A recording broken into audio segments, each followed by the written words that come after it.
وكل بدعة ضلالة وكل ضلالة في النار.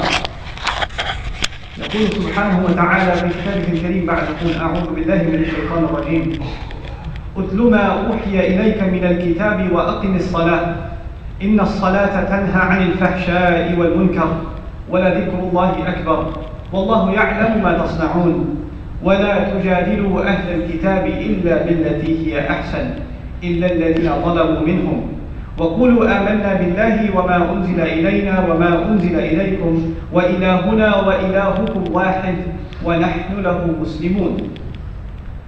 رب اشرح لي صدري ويسر لي أمري واحلل عقدة من لساني يفقهوا قولي. اللهم ثبتنا عند الموت بلا إله إلا الله. اللهم اجعلنا من الذين آمنوا وعملوا الصالحات وتواصوا بالحق وتواصوا بالصبر. آمين يا رب العالمين. Inshallah, my khutbah today it revolves around the idea of presenting the message of Islam in the United States and how all of us have a share and a part responsibility in delivering and sharing that message.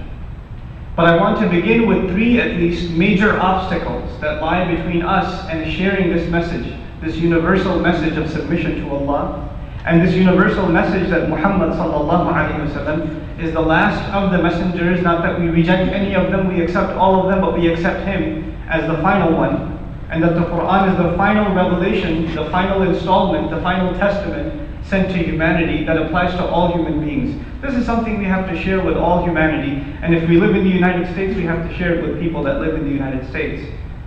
But there are some obstacles in our path. One of those obstacles that you guys talk about all the time even, and I do too, is how we are portrayed in the media. How Islam is talked about as something evil. How it's a threat. How your Muslim neighbor might be crazy. How they have actual footage of people picketing against Muslim children going to public school in some parts of this country because I don't want my child sitting next to one of the Muslims. Right? Because they're scared. Why are these people so scared of Islam? Because Islam has been portrayed as something evil, something scary, something alien, might as well be from another planet. It's that far off how it's presented. And of course, what is used to make Islam alien? Let's look at some of the arguments that are used in popular discourse to make Islam seem like such a strange thing. One of the first things that's been presented, especially in the Bible Belt of this country, is that Islam is very much against the principles of Christianity, right? This is an evil religion. These people practice evil things, and our, system of morals and values, they have nothing of them. Which in and of itself is a very hollow claim. You see, if you've ever made da'wah to a Christian, you will know that if you make da'wah to them on the front of morality, that we are against shamelessness, we are against abuse, we're against this and that, they'll agree with you 100%. Our major problem with their theology is actually not with their morality, it's with their theology, with their belief system. So if you talk to him about Jesus, he'll run out of arguments. And then he'll have to go to something else. So this in and of itself is a myth. And much of the things, some of the things that are considered, so controversial, like the women having to cover. They'll have entire documentaries made on the veil of the woman, right? Does the Old Testament not talk about women veiling? The Talmud, the Jewish text, even says if a woman so much as shows her pinky, this short finger, then this is tantamount to her exposing her entire body. That's how shameless it is. That's the Talmud. That's not even Islamic text, but nobody turns to the Jewish tradition and says, how barbaric, how backward. Nothing. Even as far as today on the news, I was listening, and there was a commentator, a supposedly neutral commentator even saying, how are we supposed to deal with these people in business when we have the perception that they oppress their women? And these husbands, they oppress their wives. And that's just part of their religion. SubhanAllah. And we're living in times where, by the way, the abuse of women is a reality in the world. It's a reality in the world, not only in the Muslim world, but in the non-Muslim world also. But you have societies even in the world today, like the elite of Japanese culture, for example, where the wife doesn't eat food unless the husband has finished eating, and she has to stand behind him while he's eating food. She has to stand behind. When he's done, she eats the leftovers. That's part of Japanese elite culture even today. Nobody comments on that. And by the way, this was asked to Imam Malik rahimahullah. Somebody came to Imam Malik rahimahullah and said, what if is it okay for my wife to wait for me after I finish eating, then she eats? And he said, ذَلِكَ فِعْلُ الْجَبَابِرَةِ. This is the act of tiredness. We don't do this. right? We protect the rights of our women, subhanAllah. So this is the first essential problem, popular discourse, and how it's been framed, how we've been made to look like something alien and something apart. And this is actually a part of selective amnesia. We don't look at Islamic world history. The two civilizations are very much connected. And this idea of, this clash between two civilizations, and they have nothing in common whatsoever, this is absolute nonsense. Some of the greatest universities of the Christian and Jewish tradition were actually established in the Muslim world under Muslim rule. We don't know this because we don't know that part of history. We only know the part of history that the radio commentator or the newscaster wants to tell us. The part that will inflict or incite conflict, that's the part that they want to highlight. So this is the first problem, popular discourse. How do we engage in that discourse? Here's the second problem. The second problem is our ignorance, the ignorance of the Muslims. I was listening to a Baptist minister on the radio who's talking to other Baptists. He's teaching them how to preach to Muslims. He's teaching them how to preach to Muslims. If you have a Muslim coworker, if you have a Muslim business partner, if you have a Muslim student, etc., how do you bring them to Christianity? He's training the people on the radio on how to talk to Muslims. And they have supposedly a Quran expert, a Christian Quran expert on the radio going off explaining how they have to deal with Muslims, what they consider shirk and haram, and he knows all these terminologies, right? And he's talking about the Quran, and it sounds like he knows what he's talking about, and the reality is he's misquoting, misusing what the Quran says, completely off from the translation of the Quran. But you know what the sad thing is? The vast majority of even Muslims, if they are listening to this guy, they won't know the difference. They'll actually think that's in the Quran. What's the biggest weapon some of these people have? In causing confusion and spreading lies about Islam itself, it is the ignorance of the Muslims themselves. We don't even know what Islam says. How are we going to tell somebody else? It's a fair question to ask. If something's being misrepresented about Islam, these ministers, they know more places from the Quran to quote to you than you probably even read. And that's a serious problem. We don't know even what we stand for, what our civilization is, what our sacred text says. So this is the second problem. The first problem is popular discourse. The second problem is our own ignorance. But the third problem is the real problem. These two are minor issues. These can be solved. Education can be removed through, or ignorance can be removed through education. It's not impossible, right? Popular discourse can be changed once we start engaging ourselves. It can be changed. But the real problem is the behavior of the Muslims. The behavior of the Muslims. That is the biggest obstacle to giving the message of Islam to anybody else. It's the biggest obstacle. Let me tell you why. You know how you ever heard the expression, actions speak louder than words? Right? So if somebody comes up to the Muslim and says, you people oppress women.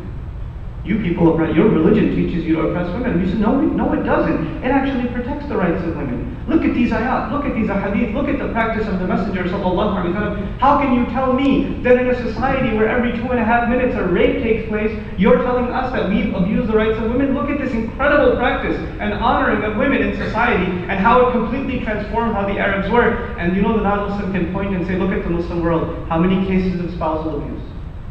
How many cases? How many cases of spousal abuse in this country? How many cases of spousal abuse, husbands abusing their wives, Muslims, in Arabic? How many cases in Jewish?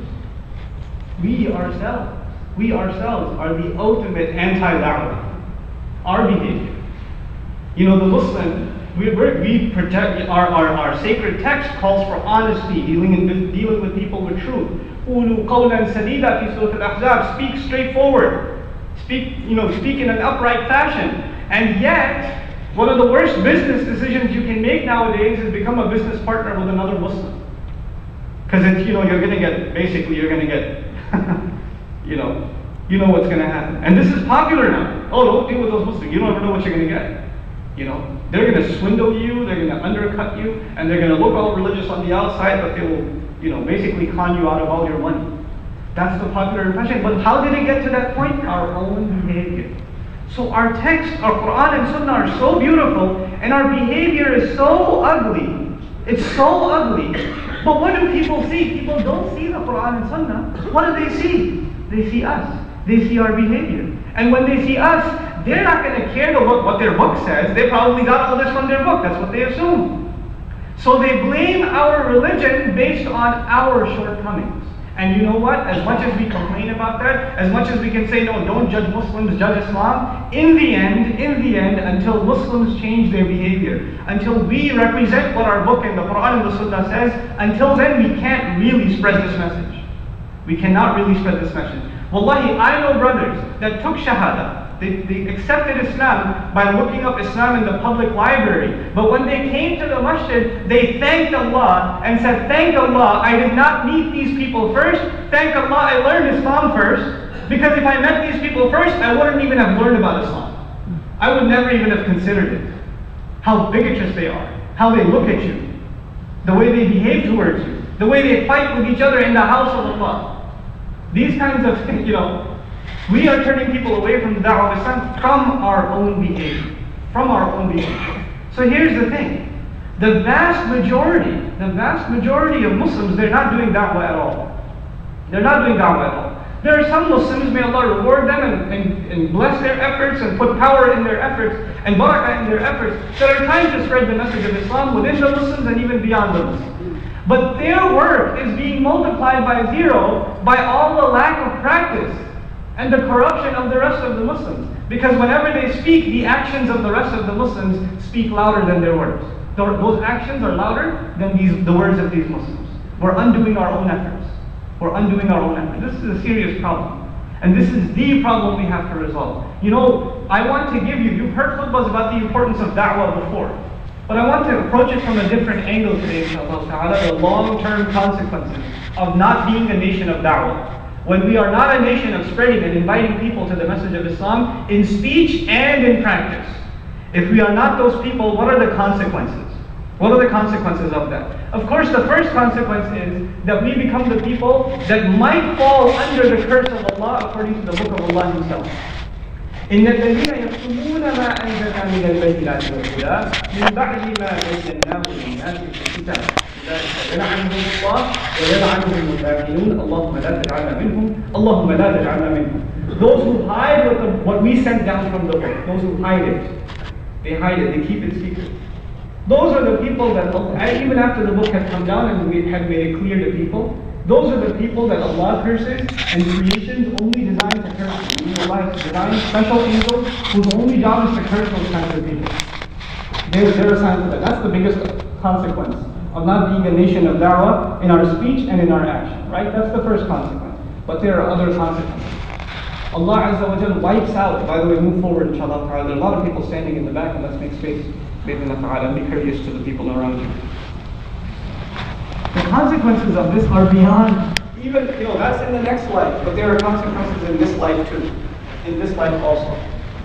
What we learn from the book of Allah and the sunnah of Allah as far as dealing with all the works of all the messengers, and his dealing with previous nations, the ones that have received revelation, we learn basically two lessons. The Muslim ummah, or the ummah of believers, will face trials. They will face troubles.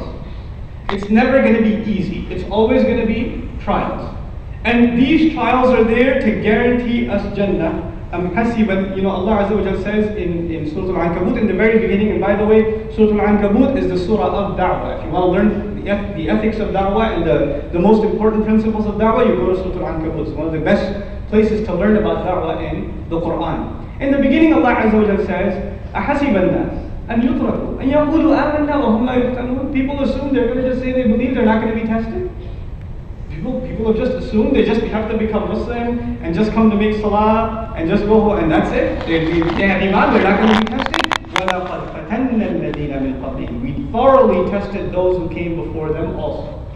These ayat came down when Khabbab bin al-Arab radiallahu anhu paid a price for making da'wah to Islam. Not just accepting Islam, calling people to Islam. The Quraysh, they took this companion of the Prophet sallallahu alaihi wasallam, they took this companion, they put him on burning coal until his back, the skin on his back melted and was peeled off. And in this horrid state, he came to the Prophet sallallahu alaihi wasallam and said, if we are the people of truth, why is this happening to us? How can we deserve this if we are the people of the truth?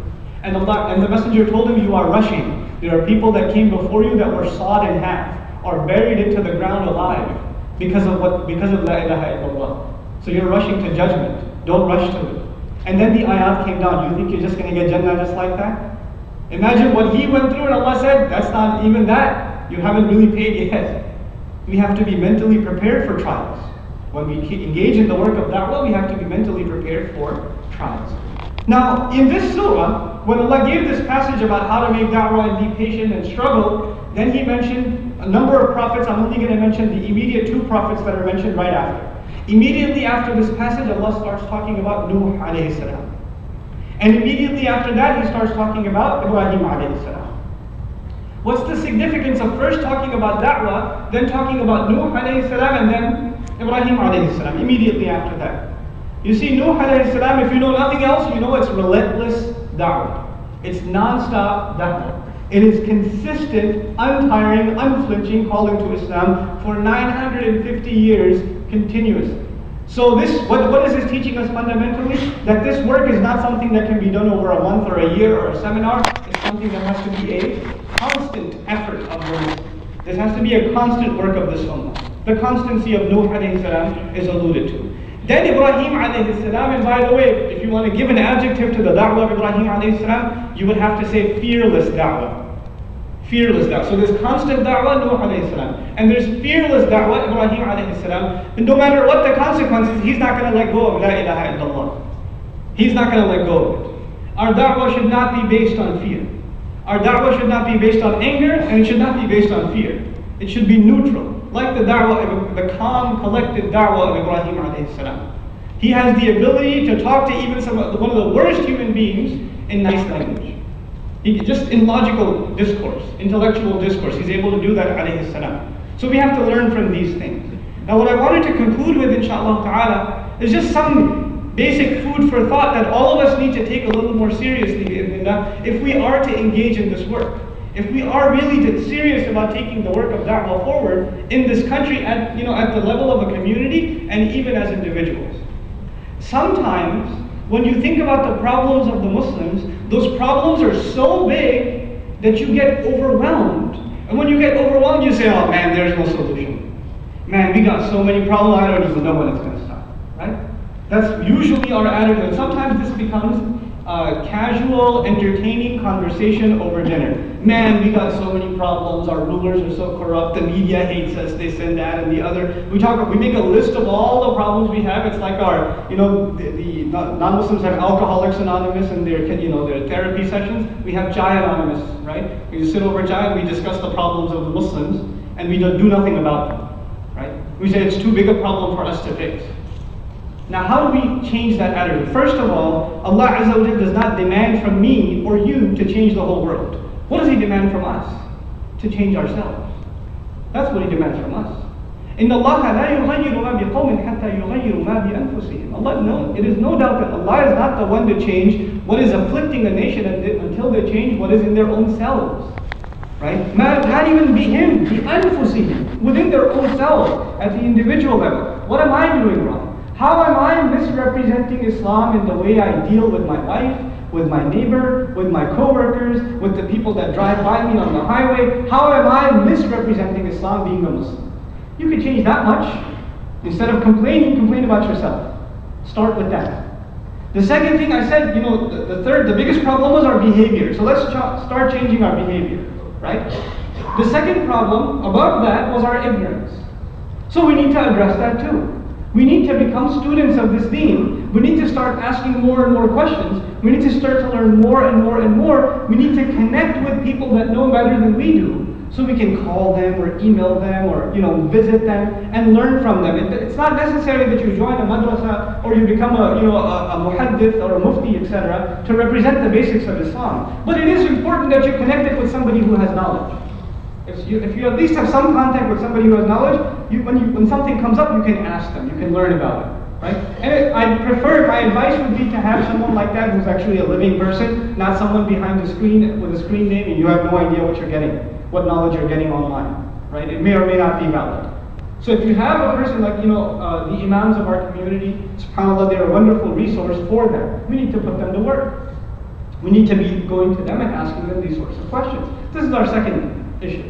As for the first concern, this idea of Muslims being portrayed in the West, We need to be a little bit more, a little stronger at the local level. Don't worry about what's happening in the United States, worry about what's happening in your town. We should have, the sisters should have a women's program at the public library. Women, women in Islam. Or the veil of the Muslim woman. It was a controversial topic. And invite the non-Muslim women of the community and let the Muslim women speak to the non-Muslim women about what they stand for and how much confidence they have. You know, when that girl, you may or may not have heard, that girl who ran away from her house in Columbus, Ohio, she converted to Christianity and she accused her father of trying to kill her and all of that, which is all a lie. I met the father. That's all a lie. It's bogus. And they weren't even a religious family. She was a cheerleader before she ran away. So what's he gonna, you should have killed her for that, right? If anything, if he's crazy. But he didn't. He didn't say anything. So this is all bogus. That's all bogus. But anyway, you know who the best people are to respond to that? What about these Muslim girls that are being oppressed in their homes? The best people to respond are Muslim teenage girls themselves. Why don't they speak? Write an article for the local paper and say, what are you guys talking about? We have it better than anybody else. Right? We have to speak up. We have to represent this deen. We have to stand up and say this. You can't say this about us. This is not who we are. And instead of constantly running after all the allegations they make against us and say, no, we're not this. We don't oppress women. We don't hate you. We don't want to kill everyone. We're not strapping any explosives when we go to the mall, etc., etc. Instead of constantly answering their allegations and constantly telling people what Islam is not, we need to start telling people what Islam is. They're constantly making us tell them what Islam is not. But this will not stop until we tell people what Islam is. We need to tell them. And instead of them criticizing us, if you learn something from the da'wah of the prophets, they look at the greatest evils of their society and they criticize those evils. They don't just talk about Iman in the Akhirah and just Tawheed. No, they go beyond that too. Lut alayhi salam says, you people are committing shamelessness. He goes after their shameless behavior. Shu'aib alayhi salam goes after the corrupt business practices of his people. If there is a corruption in the society, who's supposed to stand for it? It is the Muslims. So what we need to be recognized as, if we were really doing da'wah, you know how people would see us? People would see us, these people don't care what happens to them, they stand up for justice. Anybody who's oppressed, the Muslims stand up for them. They're not a lobby for their own selves, they are a lobby for the people, for justice, for equal rights. And then whenever there's a violation, somebody's integrity is being questioned, somebody's rights are being usurped, the Muslim stands up. And this is the sunnah of our Messenger, sallallahu alayhi wa sallam. Look, I'll leave you with one example just to think about how we need to rethink how we make da'wah in this country. Just to rethink it. There was I told you Khabbab bin Arat. Before this, even when you're little, you heard the story of Yasir radiallahu anhu, right? And his wife, and his child, how they were executed basically for saying La ilaha illallah. When the messenger saw this happen in front of his own eyes, sallallahu alayhi wa sallam, what did he say? Did he have was there any sort of a protest? Any picket fence? Any yelling and screaming, stop the killing of the Muslims? Any standing in front of the United Nations and protesting and screaming at him? Nothing. What did he say to them? He said, have patience. Isbiru ya Yasir. Ya ahla Yasir. O family of Yasir, have sabr. Your place is Jannah. He told them to have sabr. When you are on this path, instead of complaining about the troubles that come to you, you have to have patience. But in the same era, a mushrik, a non-Muslim, came to the Prophet ﷺ, and he told him that Abu Jahl has taken my money and he won't give it back. He didn't tell him, be patient. He didn't. To the Muslim he said, be patient. To the non-Muslim he grabbed him by the hand, took him to Abu Jahl and said, you better give him his money back. SubhanAllah.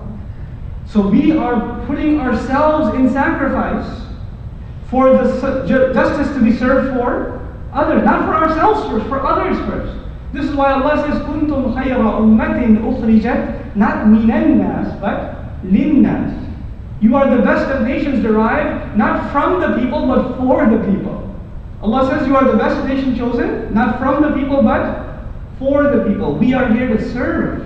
What Allah's religion has to offer is a service to humanity. Allah came to remove the shackles of oppression that are oppressing the people around us. Also our attitude needs to change. We have to become a little more confident. We have to stop being so defensive all the time. We're not this and we're not this and we're not that. Let's start learning what we are and sharing what we are with our friends and neighbors first. And again I reiterate and I'm done, none of this sharing of Islam will be of any benefit to anyone until we see a change in our behavior, until we see a change in our attitude. May Allah Azza wa Jal make us capable of changing our behavior. May Allah Azza wa Jal make us better Muslims because of this blessed month of Ramadan. May Allah Azza wa Jal keep us away from the evil things that we have left before this month started and make us abandon them for the rest of our lives. May Allah Azza wa Jal make us truly capable of tawbah to Him. May Allah make us an ummah that stands up for the message of La ilaha illallah Muhammadur Rasulullah. May Allah Azza wa Jal make us, our children, our families versed, very knowledgeable in the book of Allah and the sunnah of His messenger, and make them capable with confidence of sharing its message with friends and neighbors alike. Barakallahu li wa lakum fil Qur'an al-Hakim wa nafa'ni wa iyyakum bil ayat wa dhikr.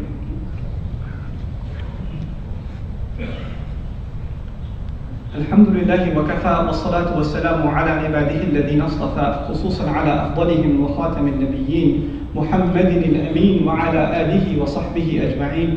يقول الله عز وجل في كتابه الكريم بعد أعوذ بالله من الشيطان الرجيم إن الله وملائكته يصلون على النبي يا أيها الذين آمنوا صلوا عليه وسلموا تسليما اللهم صل على محمد وعلى آل محمد كما صليت على إبراهيم وعلى آل إبراهيم في العالمين إنك حميد مجيد اللهم بارك على محمد وعلى آل محمد كما باركت على إبراهيم وعلى آل إبراهيم في العالمين إنك حميد مجيد. عباد الله رحمكم الله، اتقوا الله إن الله يأمر بالعدل والإحسان وإيتاء ذي القربى وينهى عن الفحشاء والمنكر ولذكر الله أكبر والله يعلم ما تصنعون. أقم الصلاة إن الصلاة كانت على